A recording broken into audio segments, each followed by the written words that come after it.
மண்ணில் நமக்கு சோறு போதும், வேறு எதுவும் வேண்டுமோ? ஆக்சிஜனே தீர்ந்தால் கூட சோத்த தேடி ஓடுவோம்.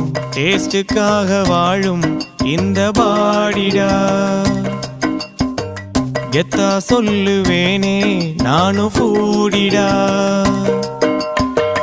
மண்ணில் நமக்கு சோறு போதும், வேறு எதுவும் வேண்டுமோ? ஆக்சிஜனே தீர்ந்தால் கூட சோத்த தேடி ஓடுவோம். வெண்ணிலாவும் குல்ஃபி ஐஸும் கட்லட்டும் முட்டை பப்ஸும் எண்ணெயில போட்ட பஜ்ஜியும் பெப்சியும் செவனப்பும் தந்தூரியும் சில்லி சிக்கனும் பொங்கிடும் பாதாம் பாலும் சிந்தி வரும் சாம்பார் வடையும் தக்காளி சட்டினியும் அளவோடு தின்றால் எல்லாம் ஓகே. அதிகமா போனா ஆயிடுவடிக்கே. களியினில் போலியினில் அடையினில்